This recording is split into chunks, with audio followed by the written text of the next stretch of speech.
du Fils et du Saint-Esprit. Amen. Bien-aimés dans le Seigneur, nous sommes au 3e dimanche de Pâques. Que l'Esprit de Dieu dispose nos cœurs à pouvoir écouter sa parole. Évangile de Jésus-Christ selon Saint Luc. Le même jour, c'est-à-dire le premier jour de la semaine, 2 disciples faisaient route vers un village appelé Emmaüs, à 2 heures de marche de Jérusalem, et ils parlaient entre eux de tout ce qui s'était passé. Or, tandis qu'ils s'entretenaient et s'interrogeaient, Jésus lui-même s'approcha et il marchait avec eux. Mais leurs yeux étaient empêchés de le reconnaître. Jésus leur dit, « De quoi discutez-vous en marchant ?» Alors, ils s'arrêtèrent, tout tristes. L'un des deux, nommé Cléophas, lui répondit, « Tu es bien le seul étranger résidant à Jérusalem qui ignore les événements de ces jours-ci. » Il leur dit, « Quels événements ?» Il lui répondit, « Ce qui est arrivé à Jésus de Nazareth, cet homme qui était un prophète puissant par ses actes et ses paroles devant Dieu et devant tout le peuple. Comment les grands prêtres et nos chefs l'ont livré, ils l'ont fait condamner à mort, ils l'ont crucifié. Nous espérions que c'était lui qui allait délivrer Israël. Mais avec tout cela, voici déjà le 3e jour qui passe depuis que c'est arrivé.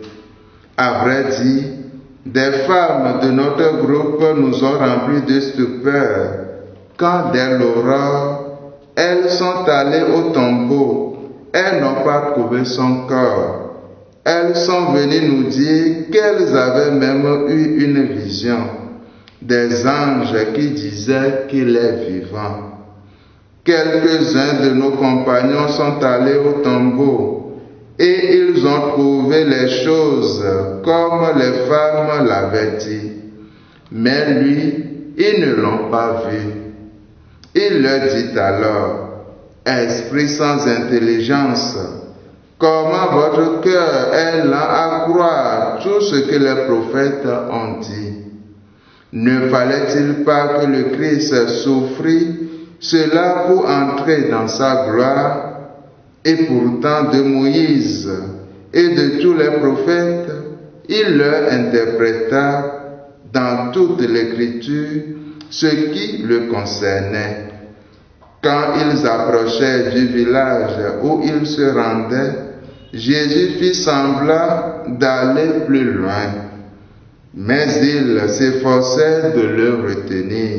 « Reste avec nous, car le soir approche et déjà le jour baisse. » Il entra donc pour rester avec eux. Quand il fut à table avec eux, ayant pris le pain, il prononça la bénédiction et l'ayant rompu, il le leur donna.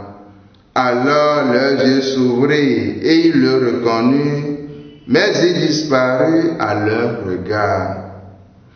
Ils se dirent l'un à l'autre, « Notre cœur n'était-il pas brûlant en nous, tandis qu'il nous parlait sur la route et nous ouvrait les Écritures ?» À l'instant même, ils se levaient et retournaient à Jérusalem. Ils y trouvèrent réunis les 11 apôtres et leurs compagnons qui leur dirent, « Le Seigneur est réellement ressuscité. Il est apparu à Simon-Pierre. » À leur tour, ils racontaient ce qui s'était passé sur la route et comment le Seigneur s'était fait reconnaître par eux à la fraction du pain. Acclamons la parole de Dieu. Louange à toi, Seigneur Jésus. Les disciples d'Emmaüs avaient des doutes sur la résurrection de Jésus et ils discutaient entre eux. Leur tristesse était si grande qu'elle les empêcha de reconnaître le Christ chez la personne qui marchait à côté d'eux et qui prit pour un étranger. Alors le ressuscité, plein de compassion, leur explique les Écritures et partage le pain avec eux. Il embrase ainsi leur cœur, ouvre leurs yeux pour qu'ils puissent le reconnaître. Jésus sort toujours à la rencontre des siens, abattus et sans espoir. L'Évangile nous permet de le reconnaître. Jésus n'est pas un étranger sur notre chemin, mais le crucifié ressuscité qui nous connaît, nous aime et nous recherche. À travers la lecture de la parole de Dieu et la communion, nous accueillons Jésus. Ce fut le cas des disciples d'Emmaüs. Ils accueillirent la parole, ils partageaient le pain à sa fraction, et tout tristes et abattus qu'ils étaient, ils ont recouvré la joie. En effet, chers fidèles du Seigneur, la parole de Dieu et l'Eucharistie nous comblent de joie. Jésus nous est tout proche lorsque nous lisons l'Écriture et quand nous recevons l'Eucharistie. Puisse le Seigneur nous accorder la grâce de faire l'expérience sublime des disciples d'Emmaüs. Amen. Et que Dieu Tout-Puissant nous bénisse et nous garde, le Père et le Fils et le Saint-Esprit. Amen.